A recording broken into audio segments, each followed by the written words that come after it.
Welcome to Guitar Villains. I'm your host, Tyler Larson. Why guitar villains, you ask? Because villains are cooler than heroes. It's just a fact. This is a podcast by guitar players for guitar players, and throughout this series, we will talk to some of the most innovative and creative minds in the guitar community, find out what makes them tick, and find out how we can become better guitar players ourselves. Thank you for watching the video podcast here on YouTube, and you can also listen to the podcast on Spotify, iTunes, or wherever else you get your podcasts. Today's guitar villain is Cory Wong.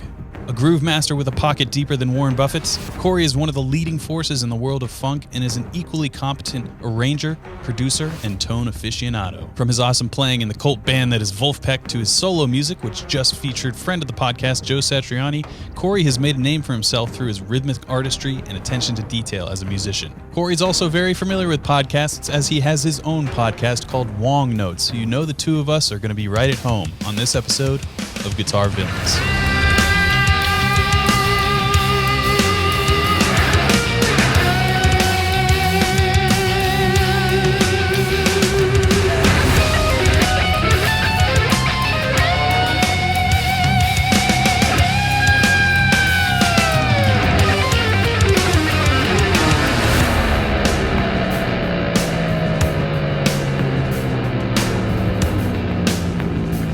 Welcome to Guitar Villains, the show where we deconstruct and decode the guitar. And Cory, I think you're the only person I've ever heard describe to an audience that they are at a Warrior 1 level of public behavior.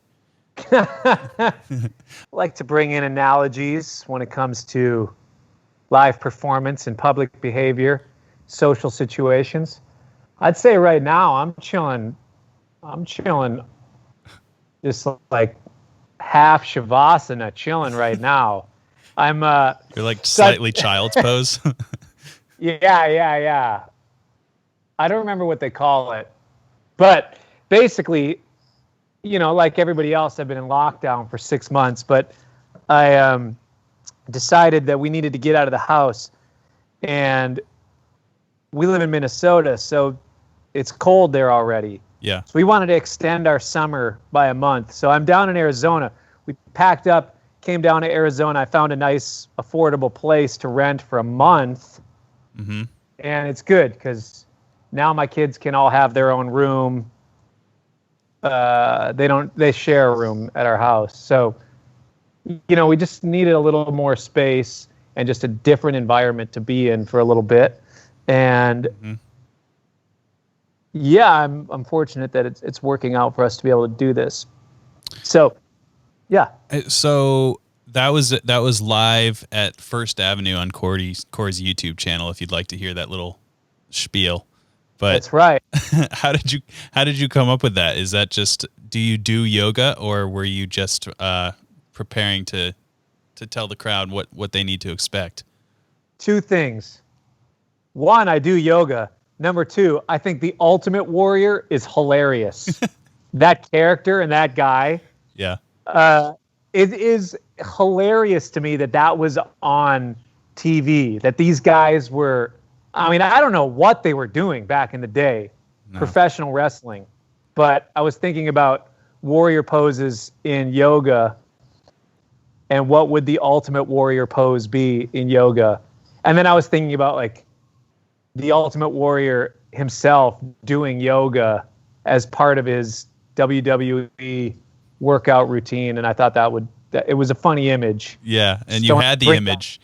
You had the image behind you. That was cool. Yeah.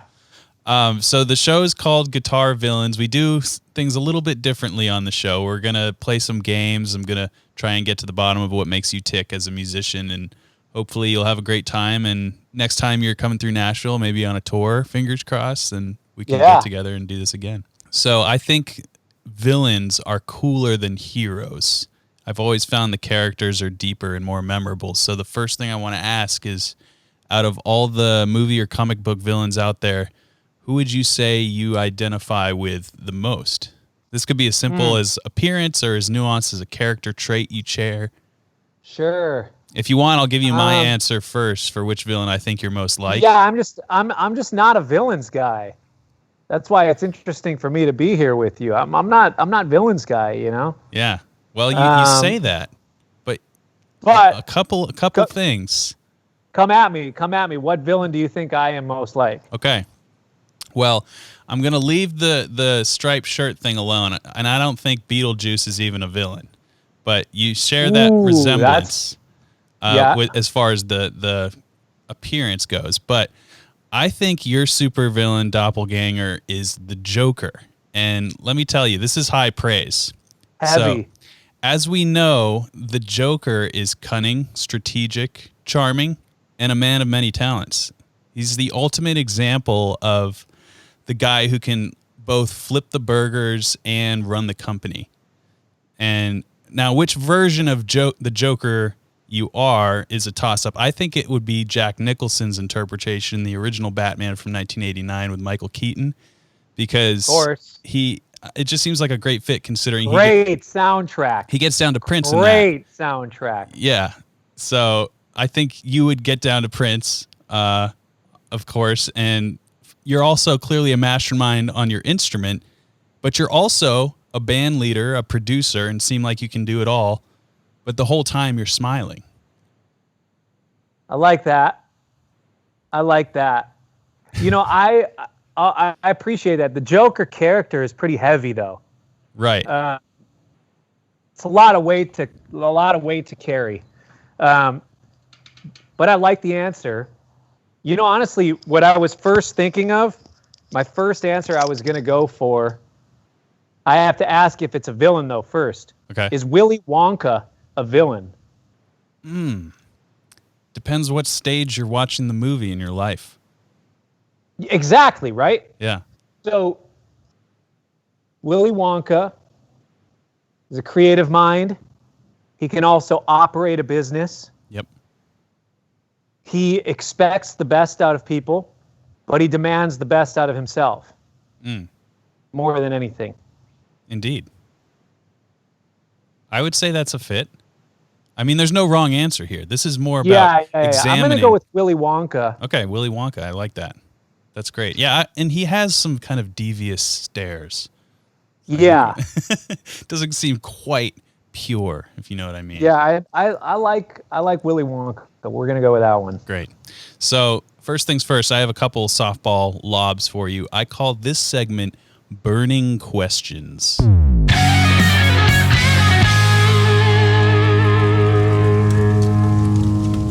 I like the fire sound effect. Yes, I like that. High production quality on this podcast.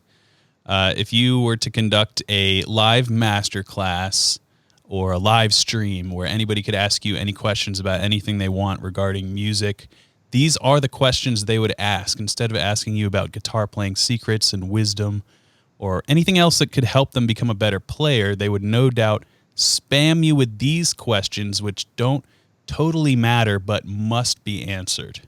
Are you ready? Come at me. All right. What gauge pick do you use? No idea. It's the Dava Medium. I don't know what gauge it is. They're kind of these weird picks that I don't have one in any of my pockets right now. They have like a rubber grip and a plastic tip. I think I've played one of those, yeah.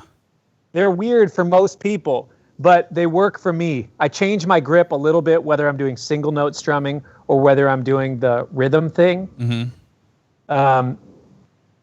Normally, I would use, what is that, gray Dunlop, the 73? 73. Dunlop 73, the dark gray. I would use that for the just regular rhythm picking thing, but if I were to do single note stuff, I'd use something a lot thicker. But this Dava pick kind of gets me the in-between depending on where I grip on the pick. Okay, great. What gauge strings do you use? 10s. What's your number one guitar? My blue Highway 1 Stratocaster. I have two of them that are almost identical. They're both number one in my heart. Can you tell the difference when you pick them up blindfolded? Yes. Great. What's your number one amp? Or your favorite amp? The Cory Wong Archetype plug-in, of course. I thought you might say that. And within that, I like the clean machine the best. I think everybody else likes the amp snob better, but I like the clean machine for my thing. They're both amazing. I mean, they're all three of them are amazing, but Desert Island, clean machine. Yeah, delightful plug in there. What's your favorite guitar pedal? The Wampler Ego Compressor. As of now, that's my favorite pedal. Kind of not a fun answer because it's a compressor, but it's also like really a fun answer because it's a compressor. One of my favorite named pedals too, the Ego Compressor. Yes. Great. Yeah. Brian's a mastermind with that. Although I think he doesn't do any of the marketing. I think he once told me if it were up to him, there would be no color and no names. It would just be the pedal in the box. So maybe we'll shout out his marketing department. I like that. All right. I want to play a little game called Name Those Notes.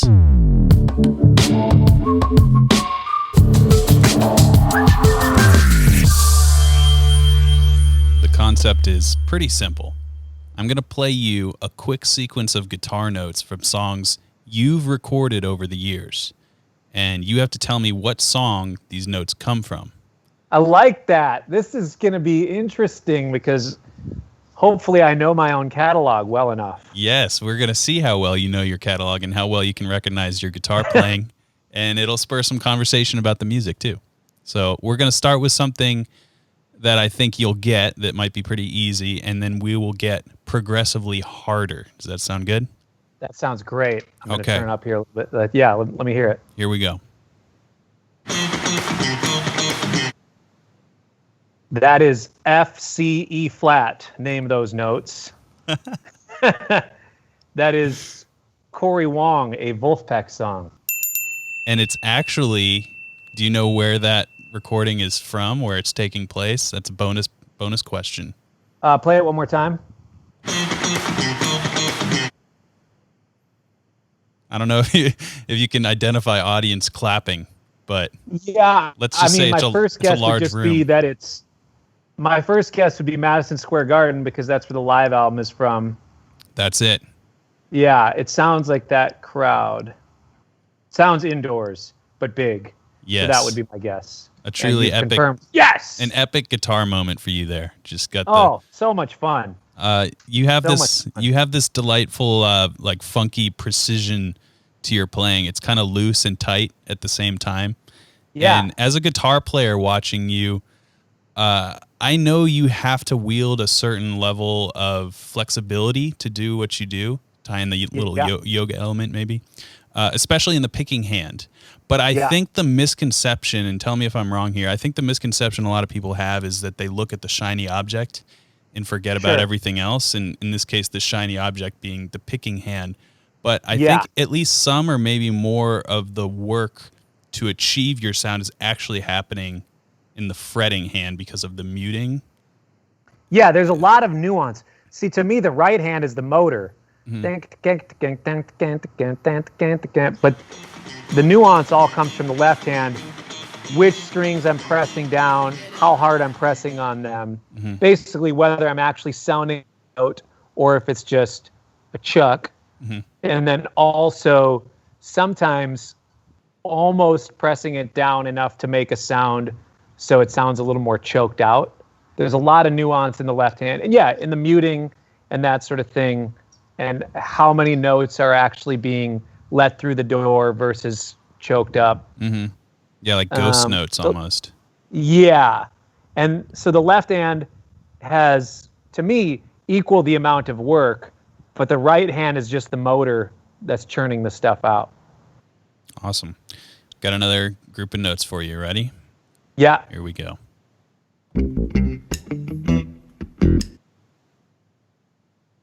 My guess is that is 1612 live at Sirius XM. You've done it again. You're 2 for 2. Yes!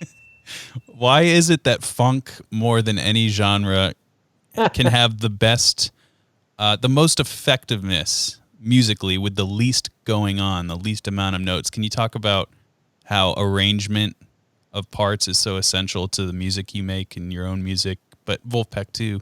It just seems so very calculated in the best way. Yeah. No, it definitely is. It's intentional. And with intentionality, you have to arrange things in a way like an orchestrator would arrange, okay, the violins are going to do this thing, which kind of weaves in and out of what these woodwinds are doing. But it also sits underneath this brass thing that's soaring or something like that. Orchestrators and arrangers think that way. I think in a rhythm section context, you can have the same amount of attention to detail. And if you don't have it, it just sounds like jamming on a chord. Mm-hmm. It doesn't sound like a song. So very easily, 1612 could just sound like C to F, C to F. And later in the song, it kind of gets there, but only because the rest of the song has set it up to be the thing. And I think when it comes to playing parts and playing arrangements, if everybody understands their role in the song and in the arrangement and is aware of the roles of everybody else, then it makes sure that everybody's kind of in their own lane going side by side down the freeway. And I think the other side of that, as far as space, that all to me has to do with giving the listener enough to latch onto, but not so much that there's nothing open to interpretation or imagination. Because sometimes what you'll hear is something that's pretty simplistic. You won't realize it, but you'll fill in some of the blanks yourself. And that's kind of fun. And that's how, to me, a lot of people connect with music and connect with songs. Mm-hmm. So if a song could be universal enough lyrically, people will apply it to their own situations where the intended message was actually about a parent or a child or something. Right. The listener might interpret it about an uncle or even a romantic partner or something, depending on what the lyrics are. If it's about love or if it's about loss of love, that's an easy one. But as far as music is concerned, I think it's okay to leave certain things open to the listener's interpretation on where some of the subdivision is, where some of the passing notes are, and that sort of thing. Really cool. Yeah. Got another group of notes here for you. Here we go. Getting a little more ambiguous here. That is from Joe Satriani's solo in my tune Massive. How the hell, how does somebody have a signature pick scrape? He does. Like, that's him scraping the strings. It's really weird. Every time. I don't know how he makes some of those sounds that he makes. It's crazy. He's so good. And what a cool dude. I had him on the podcast, and yeah, that's an understatement. You're cool. Everyone I've had on this has been so cool. And it's really interesting too. This song, I associate you as more of a clean tone guitar player, which I love. And it was really a cool contrast to have literally the exact opposite of a clean tone with Satch playing. So how was the experience working that out together? Well, I think for me, what I really enjoyed was that I got to just be me and Joe got to be Joe. Mm-hmm. And it sounds like a Satriani thing, and it also sounds like a Cory Wong thing. So I still use a clean tone, and I still have my pocket guitar thing happening. The thing feels very much like me, but Joe's thing sounds very much like him. And I don't think that either one of us could do that exact thing without the other. Mm-hmm. Like, Joe is a great rhythm player, but he's going to approach it different than I am. I can play lead stuff, but I'm going to approach it different than Joe is. And I think that's what's fun about collaboration, is that you get potent versions of each other to make one recipe that just kind of, works. I've seen, and that's fun. It's crazy. Yeah, it's awesome. I've seen some Instagram stories of you working in the studio. Was this from that, or is there something even further on the horizon? Like, how did you collaborate? Was it all It was all sending files back Right. and forth in Dropbox. Yeah. Yeah. But I've seen you also like being the conductor with horn players and literally losing your mind at how sweet it sounds, and it just seems like you're having a good time. Yeah, a lot of normally the way that I make my albums is everybody's in the room at once, and sometimes the horn section will overdub later. Yeah. That's actually how I've made a lot of my records, is the rhythm section all at once, and then the horn stuff is overdubbed later. Or even just written on top of what the rhythm section came up with, or what I had in mind for it. And this album that I just finished making, the Striped album, it is pretty much all done remotely. So I made what I thought were pretty good representations of the song in demos, kind of representing the entire song: bass, drums, guitar, keys, some horn lines, things like that. And I sent it to the different players, and they did the real thing on it. And I kind of mixed and matched a lot of that for this album. Rather than being all in the same room, it was all done remotely, because we can't be in the same room. And many of us, like I played bass on a lot of it, but a few songs Seth Tackaberry played on, and he lives in London. And, there's people from Phoenix, Nashville, New York, kind of all over the place on the album. San Francisco. Yeah. Cool. One more group of notes for you here. Ready? All right. Come at me. That is from Frogville, but that's the live version. Play it one more time. Oh, wait, no. That's from Starks and Ewing.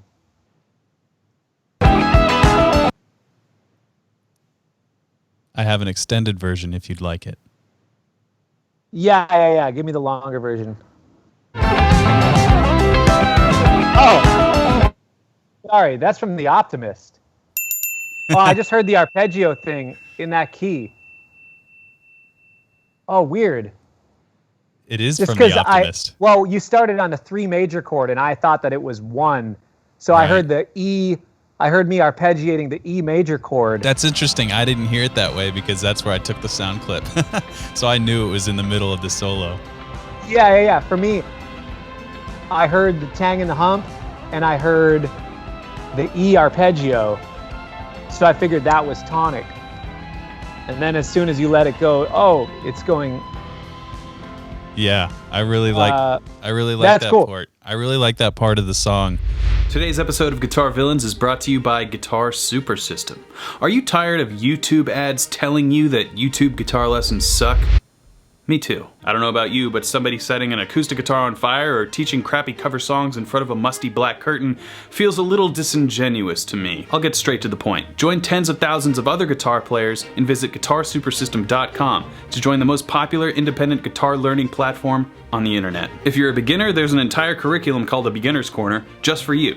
If you're an expert, the music theory and technique curriculums reach the highest levels of mastery and are based on industry standard learning methods I've used since graduating Berklee College of Music. If you're somewhere in the middle, you're actually the perfect candidate. The Choose Your Destiny approach allows you to cater your learning experience to exactly what you want to accomplish, whether that's improving your improvising, ear training, learning new techniques, songwriting, and more. You'll also have access to private live streams, lesson comments, and a community forum for feedback, as well as exclusive giveaways and new curriculum releases. The best part is everything that I just mentioned is included in one monthly subscription, and you can cancel anytime, or, like a lot of people do, upgrade your subscription to a yearly pass. Of course, you can also just learn guitar right on YouTube for free, because YouTube guitar lessons don't suck if you know where to look. So check out guitarsupersystem.com. Now, back to Guitar Villains. Were you afflicted with the more common obsessions early on of, like I was, Metallica, Led Zeppelin, Van Halen, or were there more like you seem to have a bit of jazz tendency in your writing and playing particularly? I notice what you do in some of your guitar solos. They're a lot more triadic in nature. Sure. Am I onto something here, or am I off? Yeah. I mean, honestly, I didn't get huge into Led Zeppelin for whatever reason. I like their music a lot, but it didn't strike the same with me as a lot of other music.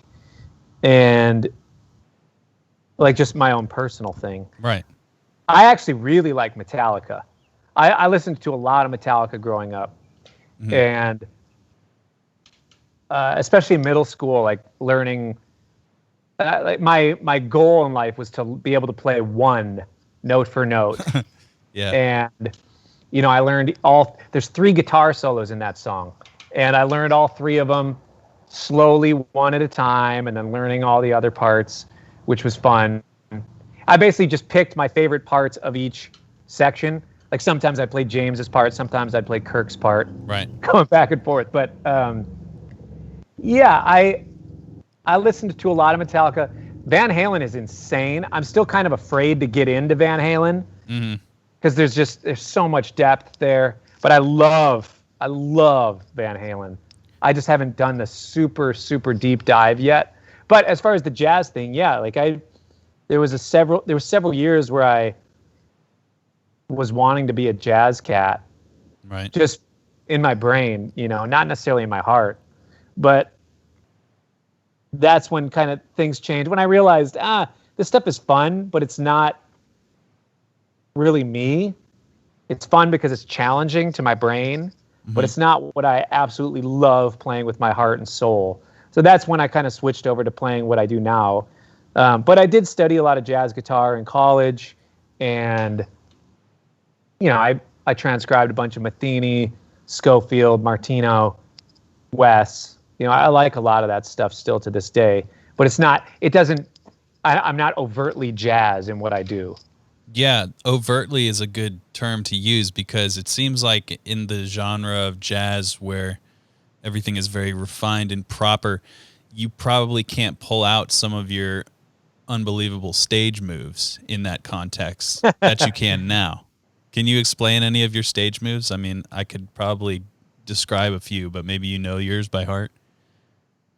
Well, I think the way that I move on stage is different in this context because I'm trying to elicit an energy and project an energy as part of the entertainment for the audience.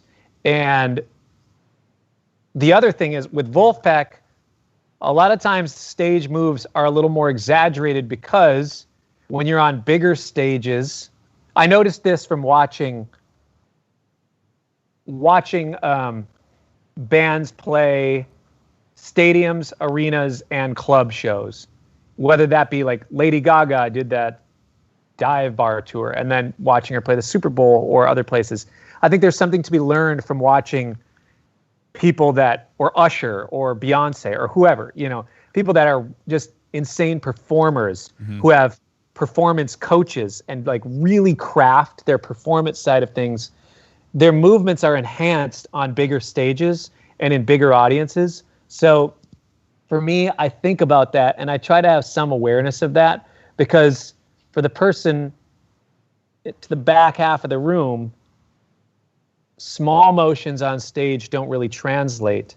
And the energy translates a little bit more. Like I was watching Maroon 5 and watching James Valentine move around the stage. It's like if you were to move that much in a 500 cap club, it would be a little overkill. Right. But then also for me, as a guitar player, as the lead thing, I'm the one kind of conducting and steering the ship. And since I'm kind of lead rhythm guitar player in a lot of cases, there needs to be that telegraphing of the movement, I think a little more in my own show. So I'm definitely aware of it. I think about it and I'm curious, what's your take on it? Well, you do this version of the duck walk, which I can only call a modern duck walk. I don't know if you've watched a lot of Angus Young performances, but it's like a combination between a duck walk and a moonwalk. So it's like this very slight backwards shuffle. I don't know if you're aware of this one. You can find it in the that live show that I mentioned at the top of the pod. But you did that at Madison Square Garden as well. So that one really kind of stuck out to me. And then, of course, there's just like the lurching toward the ground, which is, it seems like... lurching, I like that. Yeah, kind of like involuntary at some points, which is great. Yeah. I'm down with that. Yeah. I get that. I've got a few different stances where I feel comfortable too. Yeah, you've mastered the power stance. That's clear. uh, yeah. And a lot of times I'm just trying to figure out what's going to translate the part. Right. But most of honestly, when I'm in the moment, I'm not thinking about it. I'm just kind of doing my thing. But afterwards, I'll watch tape and think, oh, okay. Because I think it's important. You see professional athletes, they analyze, even high school teams will watch their football games back and see what went right, see what went wrong. Mm-hmm. I don't think musicians do that enough. So sometimes I take a listen and I analyze the tape musically, but then I'll also do it on the performance side. Oh, why is this person so boring to watch on stage? It's really an underrated. Or why is this, why does something work and not? And then I'll shift things around. It's an underrated, like, academic perspective as far as being a great performer and being a successful musician to an extent, because, like, Black Label Society and King Crimson, think about those two bands, watching them. Zakk Wylde, when he takes guitar solo, he has this stance, and it's like, oh my, that dude is playing the most insanely difficult thing I've ever seen in my life, and I can tell that because of the way he's standing and what he's doing, and I'm looking at. But then you look at a King Crimson, like Frame by Frame, for example, and Adrian Belew's just like standing there playing an equally ridiculous, if not way more complicated thing, and he's just standing there, and you, as an audience member, unless you really are tuned into what's happening, you're just like, wow, this sounds cool. Yeah. And I don't know, like, not that either one is right, but it's just sort of like, something for people to consider that, like you said, is overlooked maybe. Yeah. And there's something to be said for a certain level of concentration on something. And it doesn't mean that Adrian Belew is any more effortless than Zakk Wylde, but I think there's something about telegraphing an emotion that's valuable. And yeah, I've just been aware of that from the beginning, watching Green Day at Woodstock or watching the Red Hot Chili Peppers performances versus watching, I used to go down to the local jazz club and it's like, are you guys having fun at all? But it is fun. It is fun in our own little, it's like, in our own heads. Yeah. And I went through phases where I was like that as well. Yeah. But then what I realized is you don't get to see that person's individual personality as much. And if there's no emotion while they're playing, it's hard to interpret that with our ears when we're watching and listening. Mm-hmm. Of course, it's different when you're listening to an album or when you're listening to Studio Cats. But I really do think that a lot of people will listen with their eyes to a certain extent, and they'll look for visual cues. Mm-hmm. We're always looking for messaging. We're always looking for an energy match on a certain level. And if the audio is telling me one thing, but the visual is not telegraphing that, then to me there's some sort of disconnect. There's something that's not. I'm confused on how I should feel. And sometimes I want the performer, because in a live situation, that's what you are. Right. Sometimes I want the performer to give me a little more information. Yeah, makes sense. And it doesn't mean always, but I think if somebody's conscious of that, it helps the audience to understand how they should feel or what kind of response they should even feel. It's an especially good message to convey to guitar players, because if you're playing in a band, maybe you're not the front man, like maybe there's a singer or something. So to be able to have that front man mentality and energy as a tool that you can use, I think can project bands to, higher heights than maybe they would have been if it's just like the singer and everyone else kind of standing. Yeah, totally. So I mentioned you're kind of an entrepreneurial whiz. You have your neural DSP, Cory Wong plugin. You work with Vulfpeck, your solo work, your podcast, Wong Notes, and maybe even more stokes in the fire that I don't know about. And Misha Mansour of Periphery, who's also going to be on this show, he's similar in that way, in that he has his hand in a lot of different business ventures. So what does like a typical day look like for you? And obviously it's a little bit skewed for recent events, but what would you say you spend the most time doing these days with all those different obligations? It totally depends on where I'm at within a project or what season I'm in, within an album cycle or a touring cycle. But the day-to-day, I mean, I'm always scheming. You know, I'm always thinking of things that would be fun, things that I think my fans would enjoy. Yep. And those are the main two things. And anything monetarily that comes from it, it sounds stupid to say, but it's kind of, that would be a fringe benefit of the whole thing. You know, like for me, I want to have fun doing projects. I want to do something that's going to bring joy to me, but I think is also going to bring joy to my fans. Or in the case of the plugin, do something that both I want and I feel like I need, but also like the guitar world needs. Yeah. You know, being an all-in-one plugin with the best clean tones out there. You know, so that's what I wanted with the plugin. Yes, it's an entrepreneurial thing, but also it's something that I was just really interested in having. So if it was only a money thing, I wouldn't have done it. You know, I mean, it's easy to say now, but honestly, there's a lot of things that come up or ideas that I'll have where it's like, that just sounds like a money-making scheme. That doesn't sound, not scheme. It sounds like a money-making venture rather than just something that would be fun or something that would bring me joy or good for my fans and that sort of thing. Yeah, you know, I've learned that time is the most valuable commodity these days. It's just so much. If I'm going to spend time doing something, I want the value of my time to be reciprocated. And money and time often don't go hand in hand, especially after you've found some comfortability and security. It's like you can choose, and it's not to say that money would ever lead. Like making a signature plugin or signature anything as a musician is selfishly, it's like one of the coolest things. And totally. You're not thinking like, oh man, I hope I sell some of these. It's just like, it's for me. Like it's something that you need in your life, and you finally get to fulfill that aspiration. And the last thing, like, I think that's actually what makes things successful, is not thinking about anything but the substance of what it is. Totally.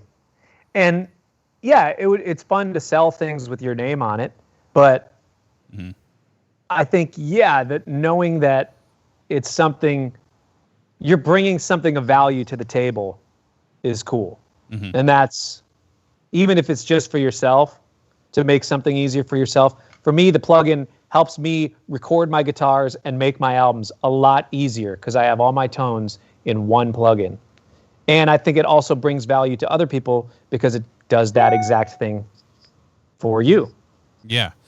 I think my favorite part of that plugin, like obviously immediately you have a clean tone that you can hang your hat on. And lots of different options for clean tones, which is, you know, as a guitar player, I use all sorts of different plugins, and a lot of them have really, really strong offerings in the crunch and overdrive and distortion realms and effects and things. Very few offer a variety of clean platforms, maybe depending on your guitar type or your pickup type or what you're going for. So I appreciate that the most. And then there's that awesome wah pedal. That's just really fun. Yeah, man, that's fun. And the envelope filter. Yeah. Yeah, it's cool, man. I mean, thank you for saying that. It really, to me, is super fun. And the drives are awesome. Like I tweaked an 808, like Tube Screamer to be the tuber. And then the big rig overdrive, I kind of tweaked a Klon thing. I mean, when I say me, I mean with the programmers at Neural DSP, because they're geniuses. Yeah, they seem like they know what they're doing. Oh my gosh, they're so good. They're so good. It's insane. Yeah. Yeah. So I want to mention this, and you've talked about this before, so I don't think this is weird. I feel like we're kind of kindred spirits in a way. I've seen an interview of you when you were 16. You had a temporary blood clot that basically could have killed you at any moment over a period of a couple of weeks while it like cleared itself up. And I had open heart surgery when I was 18, so I know this very unique feeling of dread that isn't easy to describe, but obviously you're here, I'm here, we made it through our life-threatening events. But I just wanted to ask you, is it something you've ever returned to as a source of inspiration, like artistically or otherwise? The artistic side a lot of times draws from the personal side. So I think inadvertently it does, because that experience, and most of it actually is, so I had a TIA, which you don't know what that is until somebody close to you knows what it is. Right. And it's a transient ischemic attack. It's basically like a miniature stroke sort of thing. And it happened from a boxing incident. My physique does not suggest it anymore, but I used to be into boxing and grappling. Oh. And yeah, so I had an accident with that, and accident meaning I got knocked out. I was a lightweight, he was a heavyweight. That sounds we were horrifying. messing around. We were very close friends, but he, Yeah. it was kind of a freak accident to a certain extent. But I think a lot of times when I think back to that, I think about where my mindset was, where it was just like, I'm 16, I just got my driver's license. I got my $500 Dodge Daytona that I saved up my money for buying. This old crappy car. I used to work a little retail job, and I saved up enough money. I actually bought the car from my manager at the store. And I was so happy about that. And, there's this freedom of, you turn 16, you get a car, you can kind of go anywhere. Right. Granted, I didn't go far, but it was just, there's a certain joy and a certain freedom of that I felt. And it all kind of aligned with, okay, if this is it, I'm just going to have the most fun that I can this summer. This is the summer where I'm going to have the most fun of my entire life. Right. And you're thinking this after you got the news. Yes. Right. It's not like I was debilitated. I was still functional. It was just like my arm would go numb for 15, 20 minutes. Like I couldn't really move it. It felt like it went numb from the bone through the muscle to the skin. I don't know how to describe it. Were you playing guitar at the time? Or any music? Yeah. Right. I was playing guitar, and I was really intense in like the drumline marching band thing. Oh, okay. But it was the summer, so I wasn't really actively doing a lot. And it wasn't like I was playing guitar every day the way that I am now, or that I have been the last 15 years. But so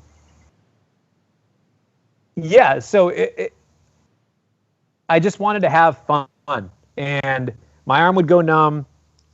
And that was the thing. It was like I'd be driving, or we'd be out hanging out, skateboarding. Me and my friends would be like, "Oh my gosh, the thing's happening again." And my friends were like, what does it feel like? It was like, it just feels like my bones are numb. And now it feels like my muscles are numb. Like I could still kind of move them. Yeah. And then it was like the skin is numb.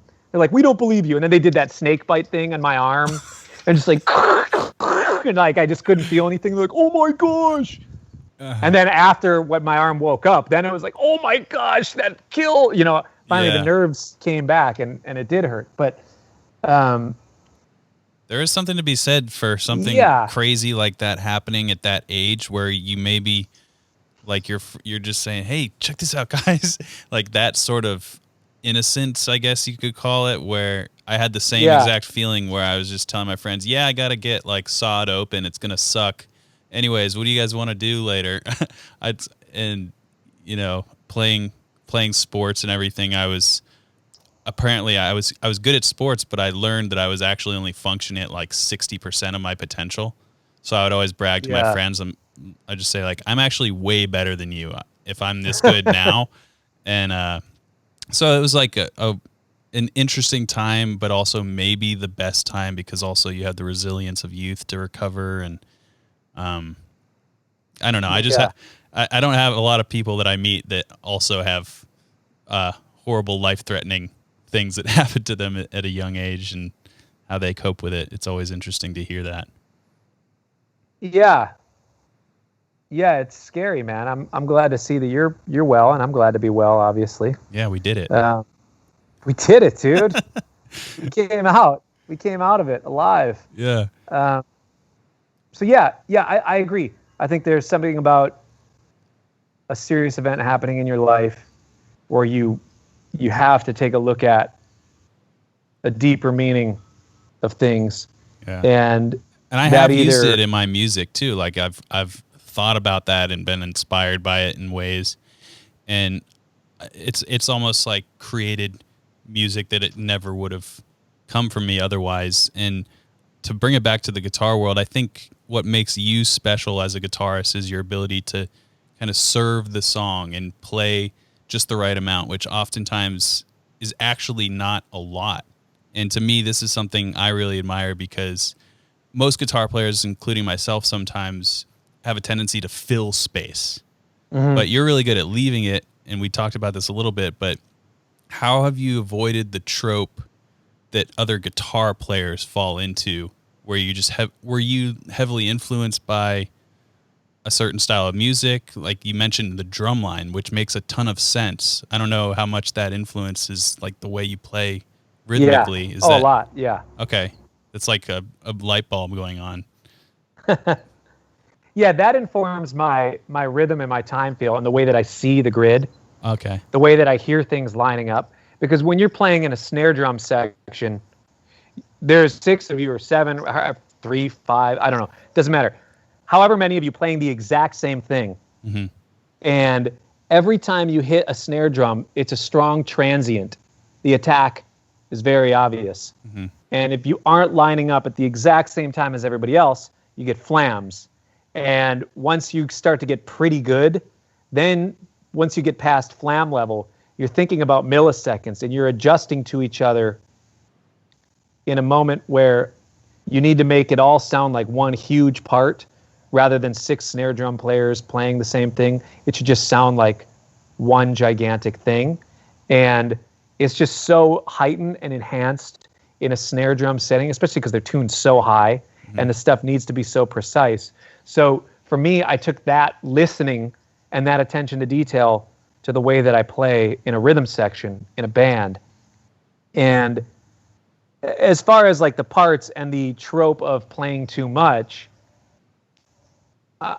I'm still not, I'm not immune to it. And I still will oftentimes, I have to catch myself every once in a while doing too much on something. Mm-hmm. But again, that level of awareness and listening to everybody around, that level of listening to everybody's role and function, and how can I fit within that?